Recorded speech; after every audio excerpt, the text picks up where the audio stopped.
हाल ही में गुवाहाटी उच्च न्यायालय द्वारा यूएपीए की धाराओं के तहत गिरफ्तार 15 लोगों को जमानत दे दी गई। इन लोगों पर अफगानिस्तान में तालिबानी शासन के समर्थन में सोशल मीडिया पर पोस्ट लिखने का आरोप था। इस घटना के बाद से गैर कानूनी गतिविधियां रोकथाम कानून यानी यूएपीए चर्चा में आ गया। नमस्कार, ध्य टीवी की खास पेशकश न्यूज़ दिसार में आपका स्वागत है। मेरा नाम है केसरी पांडे और इस एपिसोड में हम जानेंगे यूएपीए और इससे जुड़े मुद्दों के बारे में। गैर कानूनी गतिविधियां रोकथाम कानून यानी यूएपीए को साल 1967 में भारत की अखंडता और संप्रभुता की रक्षा के उद्देश्य से लाया गया था। इस कानून के तहत किसी भी अलगाववादी गतिविधि को चलाना या समर्थन देना अपराध माना गया है। साथ ही किसी विदेशी ताकत द्वारा भारतीय क्षेत्र को अपना बताया जाना भी अपराध करार दिया गया है। साल 2019 में चौथी बार इस कानून में संशोधन किया गया था। इसके पहले साल 2004, 2008 और 2012 में भी इसमें संशोधन किया जा चुका है। इसके पहले तक किसी भी कानून के तहत किसी को व्यक्तिगत आतंकवादी कहने का कोई प्रावधान नहीं था। ऐसे में जब किसी आतंकवादी संगठन पर प्रतिबंध लगाया जाता था तो उसके सदस्य एक नया संगठन बना लेते थे। इस समस्या से निपटने के लिए यूएपीए को लाया गया। इसमें आतंकवादी गतिविधियों में शामिल व्यक्ति को भी आतंकवादी घोषित करने का प्रावधान किया गया। गौरतलब है कि संयुक्त राष्ट्र समेत दुनिया के कई देशों में संगठन ही नहीं बल्कि व्यक्ति को भी आतंकवादी घोषित किया जाता है। किसी भी गतिविधि या संगठन को चलाने के लिए पैसे की ज़रूरत पड़ती है। ये बात आतंकवादी गतिविधि चलाने के लिए उतना ही सच है।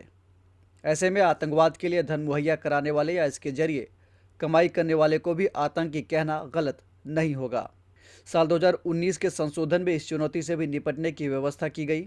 अभी तक इस कानून की धारा 43 के मुताबिक डीएसपी या समकक्ष पद से नीचे के अधिकारी अपराधों की जांच नहीं कर सकते थे, लेकिन इसमें संशोधन करके अब इंस्पेक्टर या उससे ऊपर के अधिकारियों को भी ये अधिकार दे दिया गया है।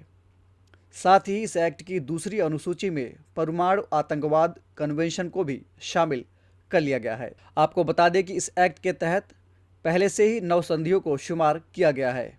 इस कानून के आलोचकों का कहना है कि यह सरकार को किसी भी व्यक्ति को आतंकवादी घोषित करने का अधिकार देता है, जिससे इसके दुरुपयोग की संभावना बढ़ जाती है। इसके चलते लोगों के मूल अधिकारों का भी हनन हो सकता है, क्योंकि किसी को भी केवल सरकार की भावना अथवा संदेह के आधार पर आतंकवादी नहीं कहा जा सकता है। इसी आधार पर अदालत में इस कानून के खिलाफ एक याचिका भी दायर की गई थी। तो ये थी बात यूएपीए की। और अब आपके लिए एक सवाल, गैर कानूनी गतिविधियां रोकथाम अधिनियम यानी यूएपीए के संबंध में निम्नलिखित में कौन सा अथवा कौन से कथन सत्य हैं? पहला, इस कानून में साल 2019 में संशोधन किया गया था।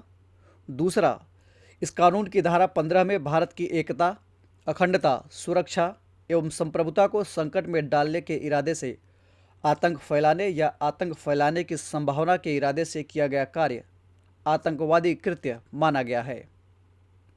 आपके ऑप्शंस है ए केवल 1, बी केवल 2, सी 1 और 2 दोनों, अथवा डी इनमें से कोई नहीं।